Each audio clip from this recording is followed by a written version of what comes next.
afternoon as the clock just flips past 12 p.m. Eastern Standard Time. I'm XRP Future Millionaire, and we have to dip deeper into this Coinbase.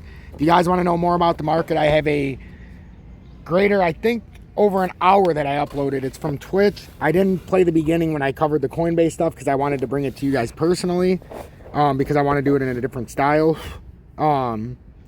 But watch the Twitch update. I go over the whole crypto market. We talk about the pump that's happening, top end potential, what's going on with the DXY, also with the Dow Jones. We go in depth a little bit. We learn a little bit about assets and the differences between Coinbase and what's going to happen with some others as these prices come down, and what the impact is if Tether were to break this key uptrending support. Watch the Twitch upload that's coming on to YouTube. It should be available in the next 45 minutes. It's just a rather large file, and this one will probably be available to you first. No, it will be available first. That's the whole point of doing this. But I want to go over this whole Coinbase thing.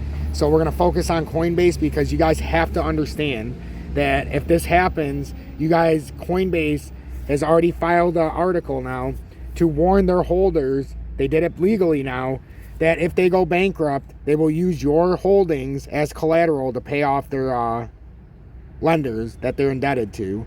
So that's some breaking news that I broke yesterday, and again today, I'm reiterating it. Now let's watch this, because as you'll see on Bloomberg, Coinbase did atrocious in their earnings. It's getting absolutely hammered in pre-market, and now we're after pre-market, but in pre-market it was getting destroyed, and it's getting hammered today. And this is just something that's going to happen in the crypto market continuously. And right now, you know, you have to watch this upload. It's over an hour live stream, a lot of questions. There was a lot of people in there, so a lot of things got answered. So it's in your best interest to watch that live stream when it uploads. You guys have been doing tremendous. You've shown me a lot of support. Join Tom's Army to get the exclusive Telegram with 252 people. We've been talking a lot here today. You can also join Tom's Army so you can get the exclusive Telegram that gives you the Lobster Academy. It'll teach you how to buy your own assets and get off the fucking crypto exchanges for good. David.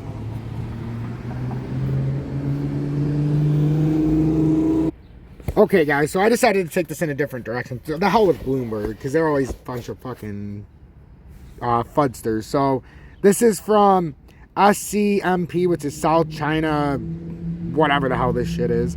So this is what they said, and then we're going to watch at the end, because this was fascinating for me, so I want to go this route, since we're not going to really do a TA update, because you can watch that on the hour live stream that's uploading from Twitch.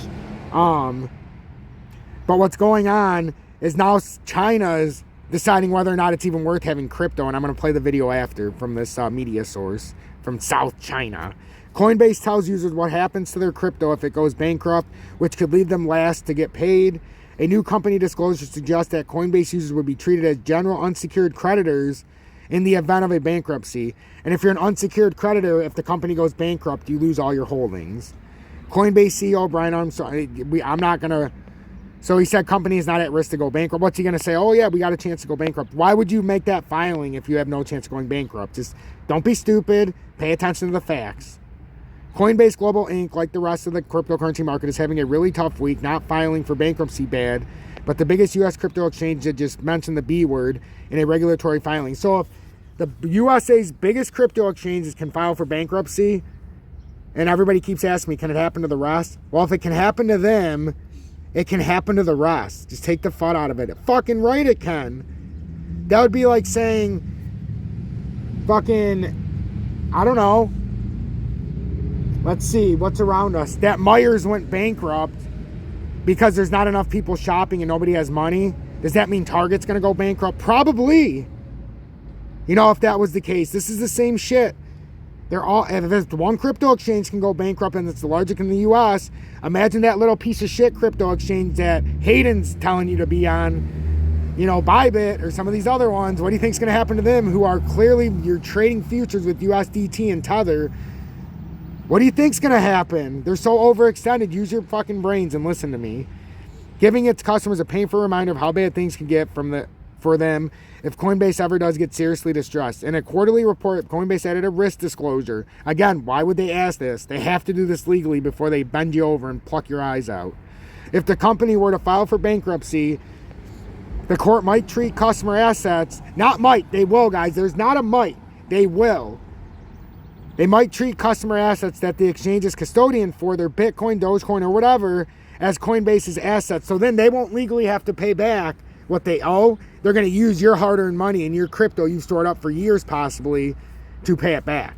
And they'd be at the back of the line for repayment, forcing normal people unaccustomed to the ins and outs of federal bankruptcy court to claw back their money along with everybody else owed money by the exchange. So that means you'd have to sue them to get your money back, and that's going to get rather expensive if you're bankrupt. And that's what they're counting on. And if you guys lost all your money through crypto, and most people put their life savings in it because they're using it as a bank, the only thing you should be using as a bank is your precious metals, gold and silver. Put it in your pocket, put it in your safe, keep it on you. It's a huge amount at stake. Coinbase was custodian for US $256 billion of customer money on March 31st, according to the filing. Chief Executive Officer Brian Armstrong quickly took to Twitter saying the company is not at risk of going bankruptcy and that users' funds are safe. What are they going to say? What are they going to say? They need your money for when they go bankrupt to pay off their creditors. So then they come out with Coinbase 2.0 or whatever shit they'll come up with. Base Coin next. There you go. If you see Base Coin come out after Coinbase goes under, you know that Coinbase just rebranded, just like Carl the Moon, who always rebrands, who lost 1.5 million on Luna. So he's going to have to rebrand again to Moon the Carl. You know. Adam Leventon, a Georgetown University law professor who studies bankruptcy, examined the scenario in a February post on the Credit Slips blog. So what happens to a customer if an exchange files for bankruptcy? I think it ends very badly for the customers. Levitin wrote, the insolvency proceedings would probably prevent customers from selling or exchanging their coins because of the so-called automatic stay imposed on creditors. U.S. courts have not yet dealt with the bankruptcy of a cryptocurrency exchange, and there are a bevy of open legal and regulatory questions. One thing is clear enough, though, if Coinbase users were to become so-called general unsecured creditors, and the company's disclosure says they might, they'd likely have an unpleasant time. Don't you notice how the South Chinese media, whatever this company is, the South China or whatever this is, you notice how much more in-depth this is than the other shit that I read yesterday? They likely have an unpleasant time. General unsecured creditors are the last to recover money. Ahead of them would be senior debt holders. Coinbase has US $2 billion of senior unsecured bonds outstanding. Oh, brother. Along with the lawyers and bankers that help any company navigate bankruptcy, racking up potentially huge bills along the way. You think there's going to be any money left for you? No. Sorry, guys. Just please don't be stupid in all of this. Users would need to fill out paperwork demand. And just remember, you're going to try to fill out paperwork to get your money back, right? Have you guys ever tried to talk to Coinbase when you had a problem with your money? That's why I don't use them. They're very unethical. Users would need to fill out paperwork demanding what they're owed, file it on time, and potentially wait months or years for payout. Often, low-ranking creditors are left with pennies on the dollar. I've told you guys the story of when things went up belly up with stuff I was in the stock market. Listen to this. Coinbase's bonds due in 2028 and 2031 have both tumbled below 70 cents on the dollar this week, which means they're 30% down. Their bonds are coming after you guys. Far from the brink of bankruptcy levels, but in line with some of the riskiest high-yield debt in the market. In the market! So now I want you guys to see this. I know I just seen it. Where the fuck's it at? Is cryptocurrency too risky for China? Is it going to let me watch it? Oh, I got to watch a stupid ad first. Jesus. So yeah, that's what's going on. So be very, very careful if you're in Coinbase. That was an almost 9-minute update to try to make sure you guys understand exactly what's going on. Everybody in my audience must understand what's going on. And in 5 seconds, we're going to see, is cryptocurrency too risky for China? As I said, this is from the South China, whatever it is.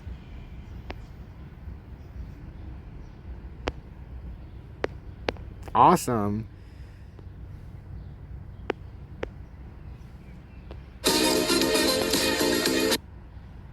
Really? You're going to make me watch 2 fucking ads to see if cryptocurrency is too risky for China? Guys, welcome to hell. Welcome to hell. But make sure to hit that like button, turn that bell notification on, subscribe to the channel if you're new returning. Consider joining Tom's Army for $9.99 a month and become part of the most exclusive and elusive subscription-based service on YouTube, hands down.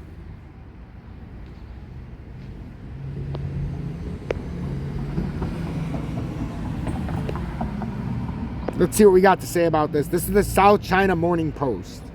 As it stands, the country maintains a blanket and could have a rip. Okay, so let's see what they're going to say. So Coinbase tells users what happens. Oh, that's... China has a long and fraught relationship with cryptocurrencies. While it's illegal to trade cryptocurrencies in the country, about 70% of the world's Bitcoin mining is done in China. So if you want to finish watching this, stay tuned after the intro, and then I'll let you guys go.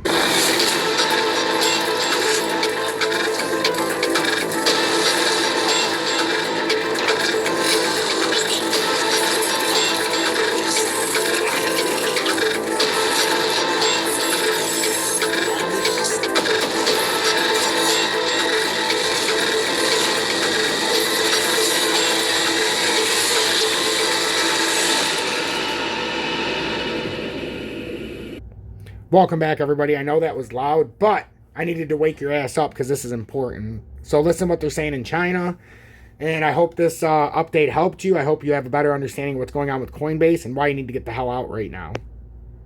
Hit that motherfucking like button, too. Don't disappoint me. We've been doing fucking phenomenal. Phenomenal. I can't thank you guys enough because without you, I acknowledge I'm nothing. Despite being an unofficial leader in the volatile space, Beijing has long worried about the potential for cryptocurrency to disrupt its economy. So, is cryptocurrency too risky for China?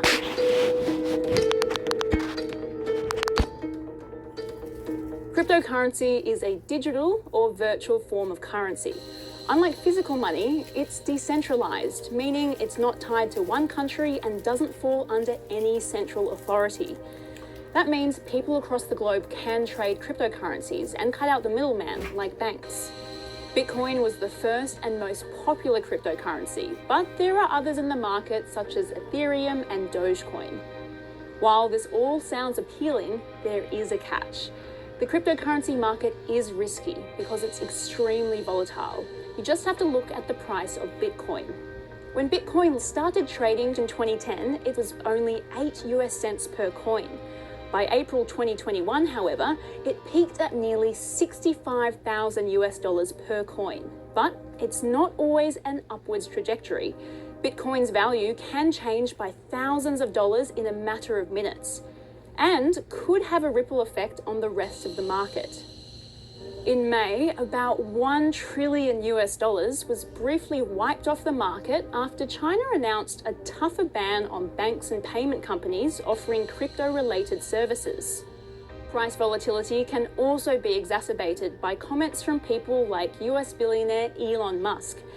In May, he said Tesla would no longer accept Bitcoin because of the large carbon footprint created when mining or creating the coins. Subsequently, the currency plunged by more than 10%. The vol of the cryptocurrency market has been very, very high, and that is also one of the reasons why the regulators and authorities, they don't usually regard cryptocurrency as a legitimate form of payment because the price is not stable. So, the big question, is cryptocurrency too risky for China? The simple answer is yes. The government has always taken a firm line on cryptocurrencies, going back to when it first banned Chinese banks from dealing in Bitcoin in late 2013. The same year, the currency really started to gain traction in the country. Over the years, China has rolled out a number of bans or warnings because of concerns around financial risk, money laundering, and energy use. China, obviously, as we all know, that the regulatory philosophy is to emphasize on control. And if the government can retain the control of monetary policy, that can also curb or mitigate any financial risk in the economy. As it stands, the country maintains a blanket ban on the trading of any cryptocurrencies, but individuals can still own virtual currencies like Bitcoin. China was and still is a leader in the world of Bitcoin mining, even with the government's best efforts to crack down on it. Despite the tightening of restrictions, the recent growth of the market and the buying frenzies have enticed many Chinese investors to buy cryptocurrencies. And this is a worry for the government. So what exactly is China afraid of? Cryptocurrency is viewed as high risk and is a concern because China uses its big banks and tight control over the national currency to maintain economic stability.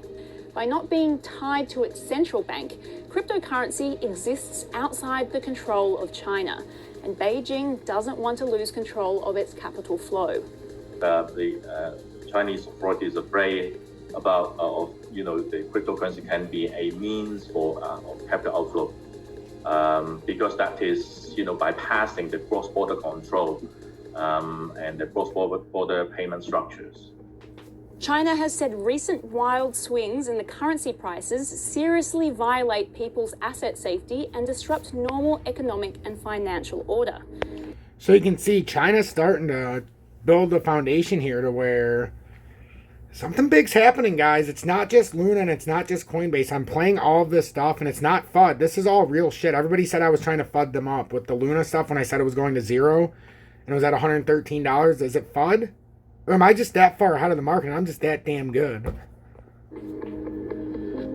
Basically, the fear is that cryptocurrency might be seen in the future as a threat to the existing financial infrastructure of the country and the sovereignty of its national currency, the yuan. I would not be surprised, if the next stage, if they see that cryptocurrency eventually becomes a threat to the existing financial infrastructure. I believe that even banning the or a black hat style of restriction will not be a surprise to me. This isn't the only time that state regulators have stepped in when things seem too risky. In recent years, Chinese regulators have cracked down on peer-to-peer lending and multi-level marketing schemes. They've also introduced measures to cool Gen Z appetites for buying things on credit. Regulators are basically ready to step in whenever a growing industry, in their eyes, poses a threat to the stability of the country's economy. And that's a big part of why cryptocurrency remains such a concern for the central bank. It might be a statement, or the authorities want to make a statement that they don't really want Chinese citizens to trade and to expose themselves on the risk. One of the earlier regulations talk about the risk of Bitcoin, with very specific term point to this cryptocurrency. But then another one later on is about virtual currencies. This can, some. And guys, if you want to hang on for a couple more minutes, I'm going to play the Peter Schiff clip from earlier about Bitcoin and all this other stuff. And it's the last couple minutes of his podcast, so you had to listen till the end. But I went through it all for you, and I'm going to play you it. And it's something that ties into kind of what we're hearing here. What's the regulators think about, or to safeguard, the renminbi, the sovereign currency, as the only legitimate means for payment. Beijing is also developing its own digital currency. It's the first major economy to do so in 2014, with trials of the digital yuan being run in several cities this year. Unlike cryptocurrencies, China's sovereign digital yuan would fall under the authority of the central bank, allowing Beijing to maintain control of the flow of money in and out of the country. Were greater in that Luna coin than they were in the US dollar stable coin. But almost the entire market cap of one of the largest cryptocurrencies, it must have been in the top 10 easy, just vanished, evaporated in one single day. Exactly 1 week ago, those tokens were trading above $116 a piece, and this morning they were changing hands below $1. Now, if this is not a wake-up call for the people in crypto, I don't know what is. I mean, look at what's going on in the NASDAQ. In particular, look at these crypto stocks leading the way down 70, 80, 90%, no bottom in sight. And now these tokens are blowing up. Look at the total market cap now of all the cryptocurrencies. I'm on CoinMarketCap right now. We're below 1.25 trillion. We were almost at 3 trillion at the peak. So we have a 60% decline in the market cap of all of crypto. By the way, there's now better than 19,412 tokens to be exact on last count, but they're blowing up Bitcoin, as I am speaking, is about 28,700. Ether is barely above 2,000 at 2,063. I think the support for Ether is going to come in at around 1,800. And I would expect that support to be tested tonight, which means we have quite a bit more downside tonight in Bitcoin. But I can't think of any reason why support would hold. I think a lot of people who have been hodling are going to start selling, especially if you look at the Coinbase announcement. I didn't even mention this fact, I just remembered it. But in addition to the bad earnings, Coinbase actually had to amend its filings to warn its customers that in the event that Coinbase goes bankrupt, that their holdings that they have on deposit, whatever cash or cryptocurrency is sitting in a Coinbase account, the warning is if we go bankrupt, we might have to freeze your account. Your account may be part of our assets that go to our creditors, so you can lose your money as a customer. Now, of course, that would send me rushing, not only to dump my stock in Coinbase, but more likely get my money out of Coinbase. Like whatever coins I got there, transfer them to another wallet. If I have it in cash, have it wired out, whatever. Why would you want to leave it in there? Now, Armstrong, the CEO of the company, quickly came out and tried to warn everybody that what he wrote in that filing wasn't true. And to me, that seems like an SEC violation to me. He's basically saying, look, we only put it in there because the government requires us to put it in there, but it's not actually a possibility. Well, the reason the government requires you to put it in there is because it is a possibility. To say that it's not possible is a lie. Of course it's possible. Now, what he said was that we don't know what's going to happen because he said it's untested. We have no idea how the courts are going to treat these assets in these customer accounts. We don't know if they'll look at it as a segregated account that belongs to the customer or if it's commingled with our balance sheet. He said he didn't know. Well, if he doesn't know, how can he tell people that it's not a risk? And because he doesn't know, that's why he had to include it in those filings. And even if it turns out that the courts end up ruling that the funds on deposit in customers' accounts are segregated and are not attachable by the creditors, who knows how long it's going to take to work that out? What if everybody's Coinbase account is frozen for several weeks or several months? Who knows? Maybe even several years. If you have no access to your account, maybe you can't even trade in your account. As crypto prices are imploding, maybe by the time you have access to your coins won't have any value anymore. And so what good will it be if you have access to crypto that has no value?